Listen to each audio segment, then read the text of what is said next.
All right, we are live. Okay.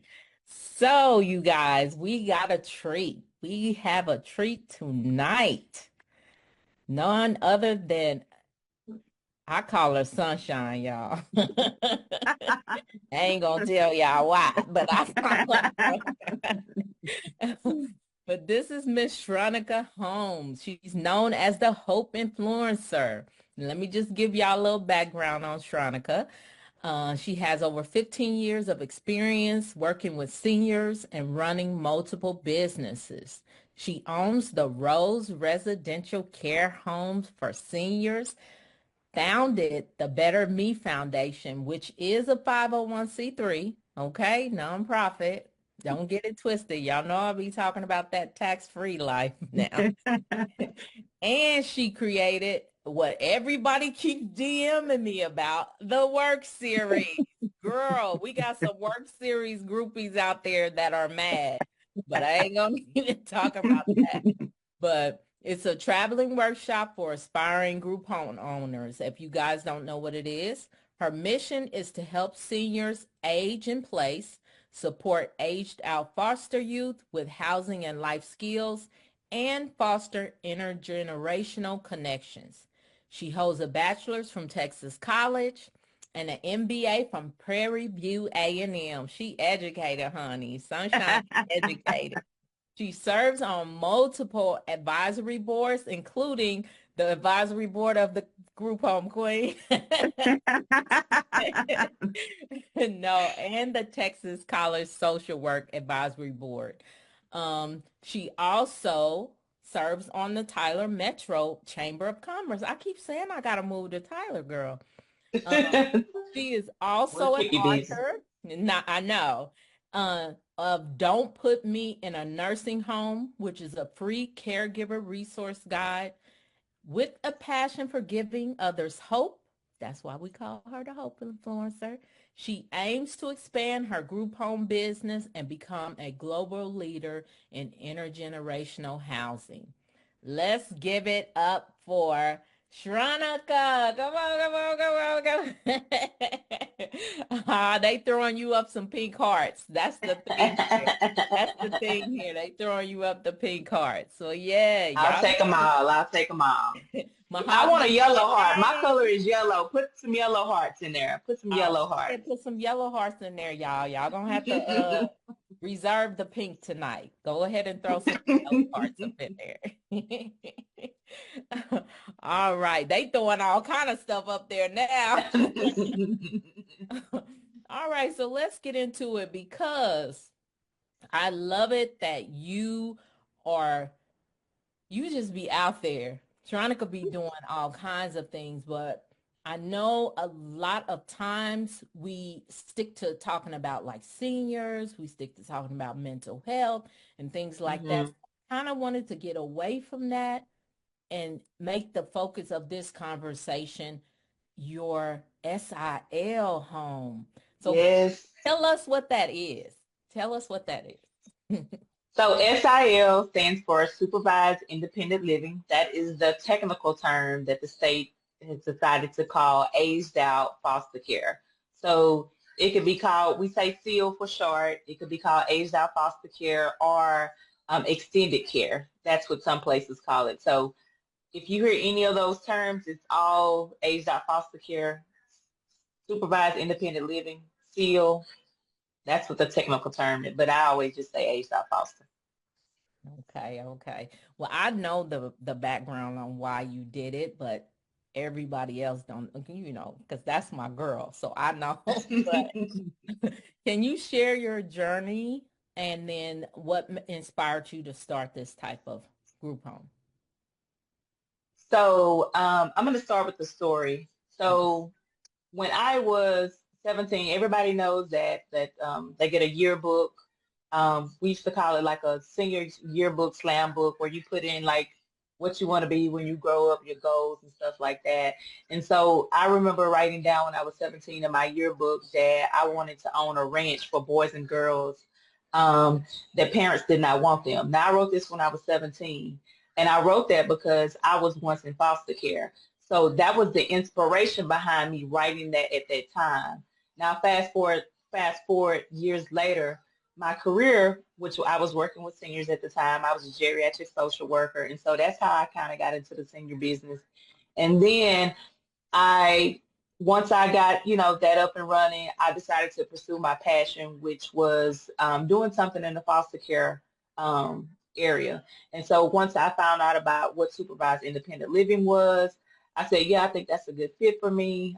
It's something I'm very passionate about. I actually thought that I would do that first before I did seniors. So I always tell people my profession took me to working with seniors, and my passion has taken me to working with youth that have aged out of foster care.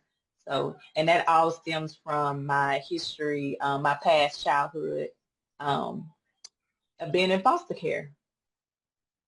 Awesome. Look.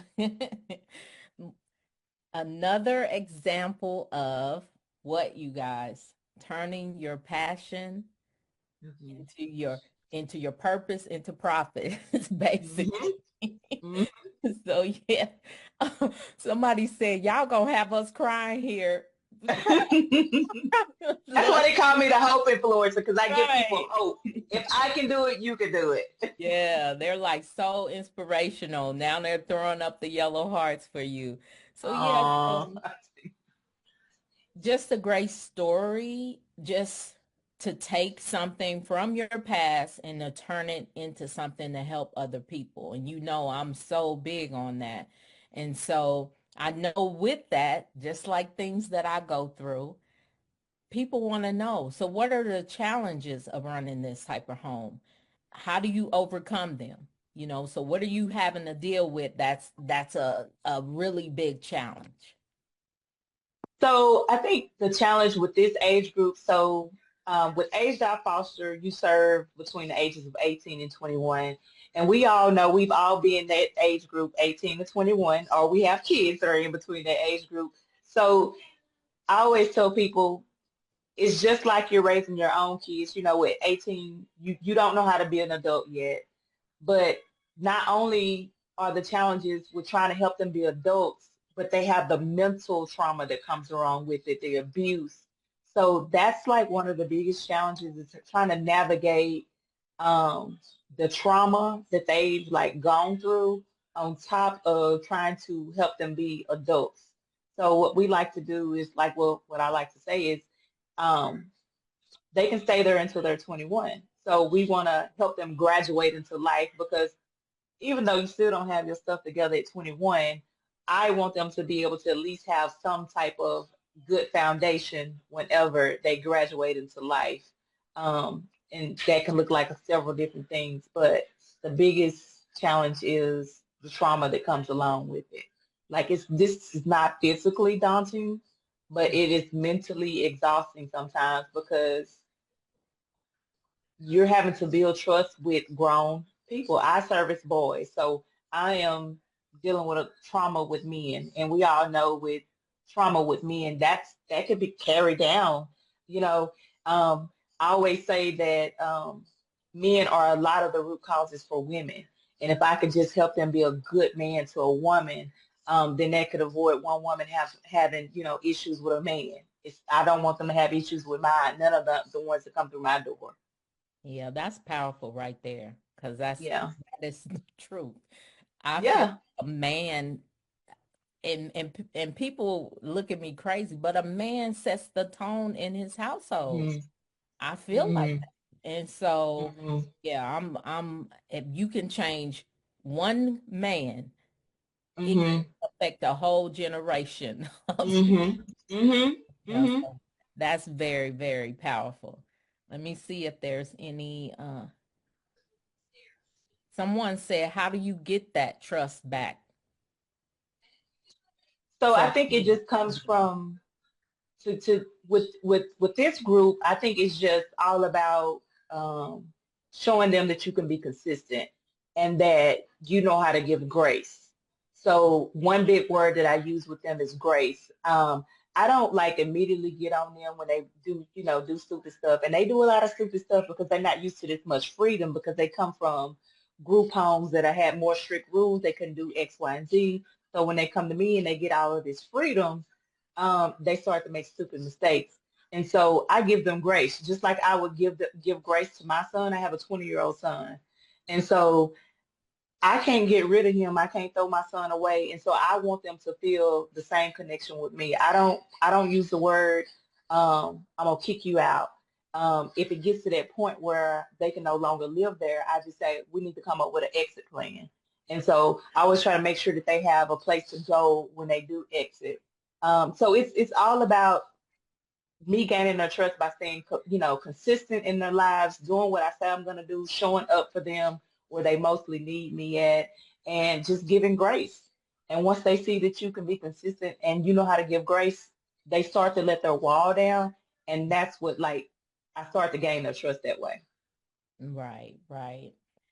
To me, it sounds like, just listening to you talk about it, it's kind of what, when we are together and we talk about our different homes, I'm talking me, you, and Mhm. Queen, and the different types of homes that we do, the trauma, that's in Mhm. everything: sober living, mental health, Mhm. SIL, the Mhm. challenges that come along with that. And then also, too, in every situation, you have to build trust with your client, Mhm. with your Mhm. residents. You have to build that trust. So that's a point that you guys should remember, is that no matter what type of home you do, there are issues and things that you're going to have to deal with, the same with every type of home. Mhm. Yeah, Mhm. so that just stood One out to me. One thing I want to point out is we all deal in any type of group home when it comes to trauma, but with this age group, they don't have the life experience Yeah. or the maturity to know, oh, I can overcome this. Like, Mhm. I'm 43. I realized that my childhood trauma, I know how to, what I'm saying, make a difference with it and, change the outlook on things. They don't have that mindset. So it's like I'm having to work 20 times harder to change Yes. a child's mindset about trauma, taking the trauma versus an adult, Mhm. Trust and believe. Y'all, look, y'all all know I don't do kids because it's a lot. It takes, Yeah. people always say I'm so patient, but it takes a lot of patience to deal with that Hmm. because their brain ain't even fully developed. So it's Hmm. like, no, believe me. Look, I bow down to you, sunshine. No. But okay, so moving right along. So what are some key regulations and requirements? Just a couple of things you can pick out for opening and maintaining an SIL home in Texas. So in Texas, one of the major requirements is that the 25,000 in reserve. Um, Y'all hear that? I told y'all. yeah, yeah, that's the biggest requirement, and the three insurances, three different types of insurances. Um, What are the of three course, types of insurances? general liability, commercial something, and then um, criminal and molestation or something like that. I forgot what the name of it Yeah. is. But it's three different types of insurances, and now they just made us add on automobile insurance, which it didn't jack it up too much. But really, that's it. The house requirements are very simple because I'm catering to adults. So it's not like I have to have sprinkler systems or anything like that. It's very it's much easier than working with if I was doing foster care with younger kids. So Mhm. the requirements are very minimal here. The only thing about it is just depends on what region in Texas you are in because Texas is not under one umbrella. It's not under one umbrella when it comes to foster care. Each region has a different agency that holds the contract, and each region has its own requirements. Now, most of the requirements all look the same in some capacity, but for the most part, it's it's a lot of it's a lot of easy stuff that you have to do. I have to say that because I see what mental health group homes have to go through to get licensed and stuff, and so Yeah. I think it's yeah, y'all have to go through a lot. But yeah, it's not as cumbersome.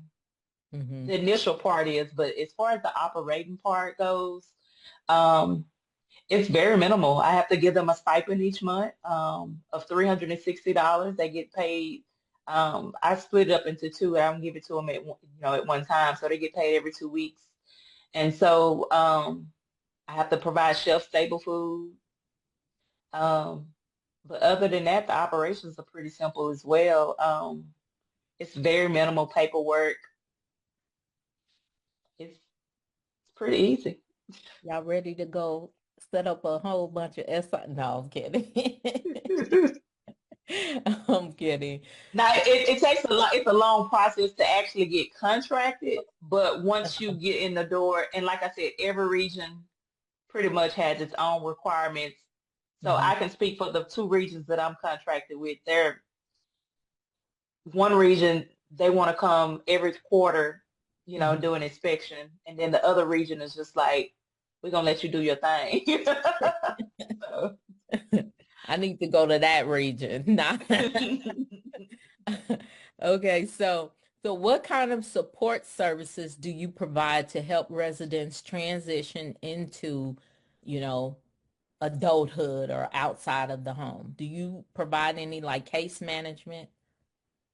So I do provide case management. It's two parts to this. So you can apply to just be a regular SIL, or you can apply to be an SIL that offers what they call ECM, which stands for Enhanced Case Management.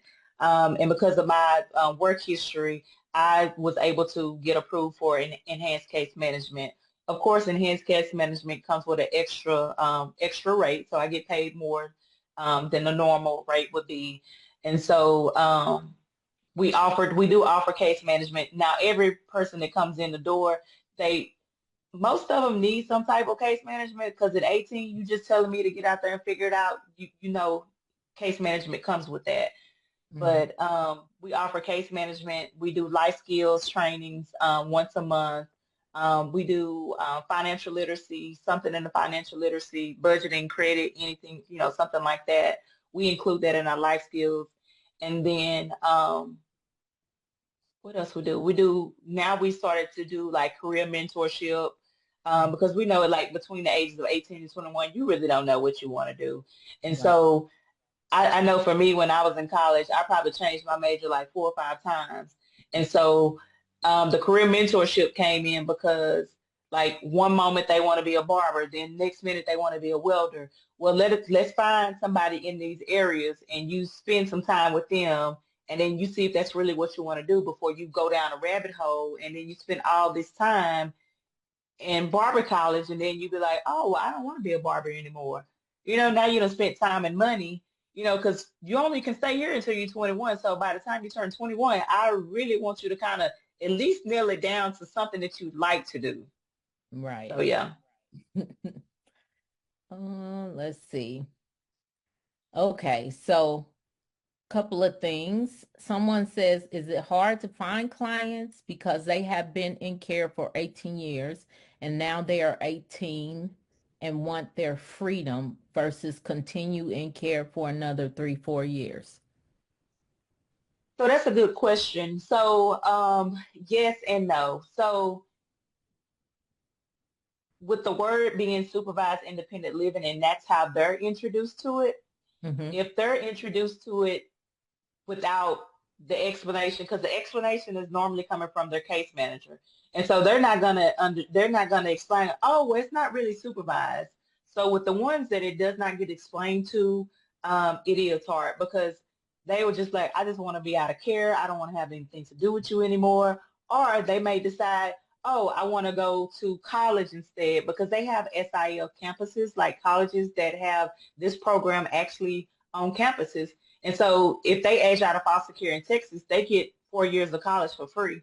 And so a lot of them take that route, and because they just want to be out of the system, just want to be done.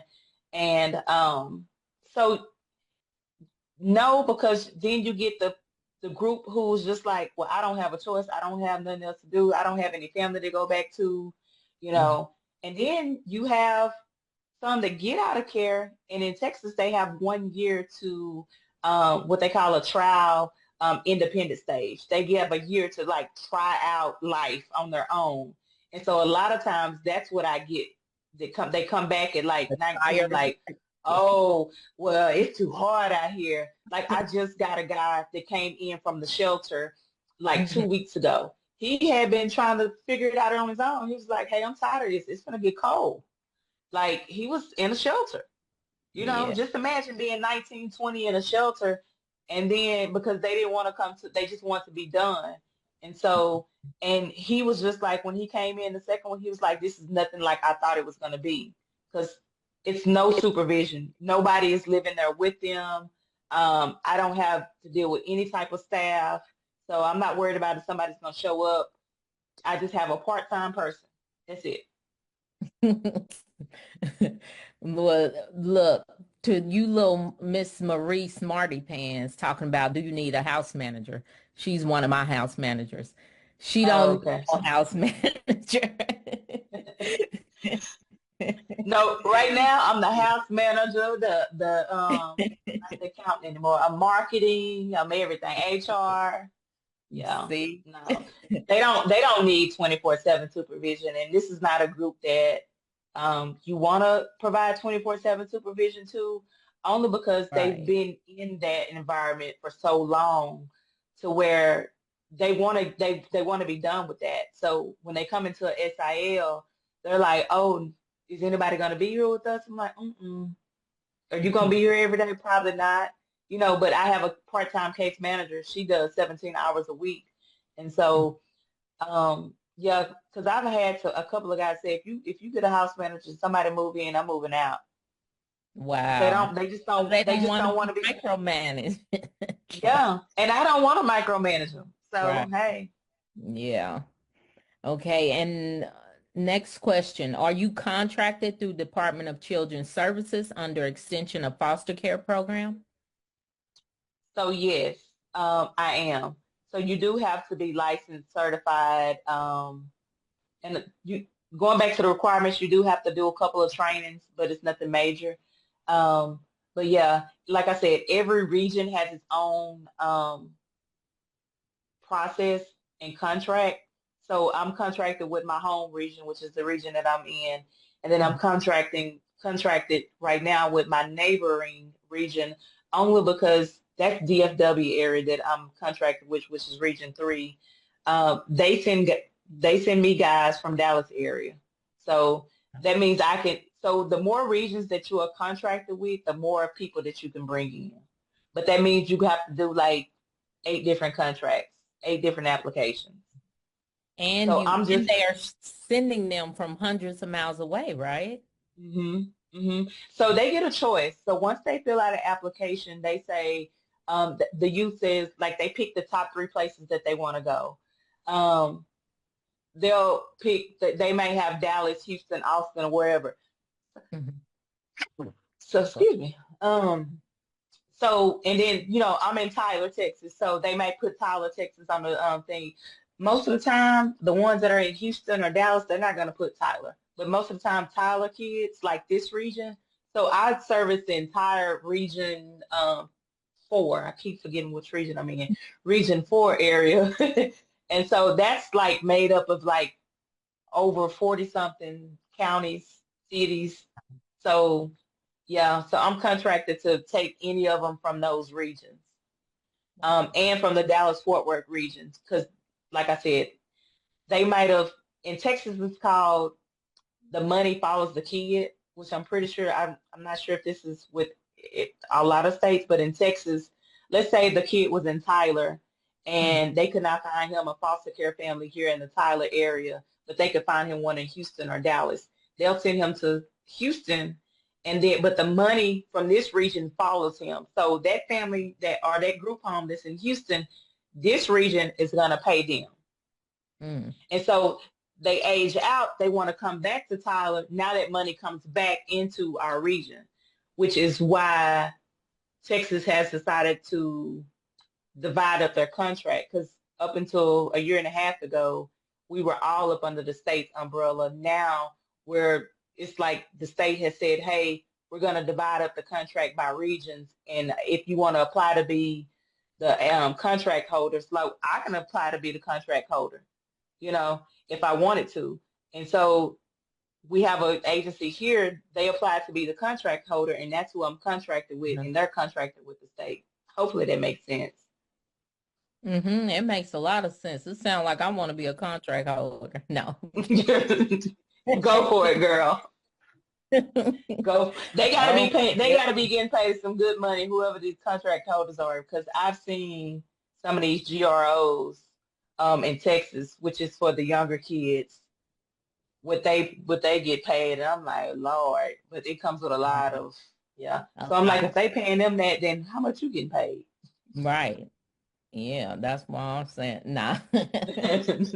We need to work on that. No. Sylviana said, hey, Miss Shronica. Hey, Sylvie. Once their time is up, is there housing for their next step? Or are they just out on their own? So they're pretty much out on their own. Like in my region, they can apply when they turn 20 for a housing voucher. And so hopefully by the time they turn 21, they'll have that voucher. So it's like Section 8. Y'all know what Section 8 is, like where you get the cheap rent. And so they do qualify to get that. Once they turn 20, they can start putting in the application and get on the wait list. And so by the time they turn 21, and sometimes they don't even want to do that. I'm like, y'all need to apply for that, but they Yeah. don't. Some of them just.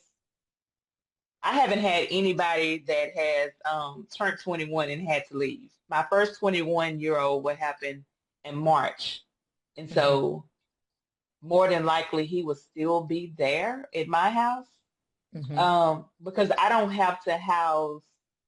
Um, it's two parts of my organization, so I have the state side and then I have the nonprofit side. And so once they turn 21, additional months if they want to take, but they have to rent. And so I give them 6 additional months after they turn 21, and they pay $500 a month for 6 months. That gives them rental history. That Yeah. gives them the habit of having to pay rent, and then Mhm. it gives them a reference. And so I document that, and so hopefully when he turns 21, and to be honest with you, I only keep 250 of it, and that goes into the nonprofit side. And then once they, this will be my first time doing this because, like I said, he turns 21 next month, and he is going to stay there for 6 additional months. Then I'm just going to save the other half. And so once they move out, that's where we're going to use the money to like furnish wherever he's going. Nice. Nice. Good idea. Yeah. I'm like, But that's a they don't know that I'm saving the money because if they knew oh that yeah, I was you saving don't the tell money, yeah. them. You don't tell them that. That's like our kids. They'll come back trying to Yeah. do one dabble in it. Mhm. Mhm. Okay, such a needed demographic. Unfortunately, in my line of work, I see so many that have aged out and end up on the streets. Yeah, Mhm. things, prostitution, things like that. Wow. So, my next question is, what are some funding sources available for SIL, and how do you ensure financial sustainability? Why y'all asking this? Because this woman is the financial sustainability queen. No, go ahead. Go ahead. So the first part, the first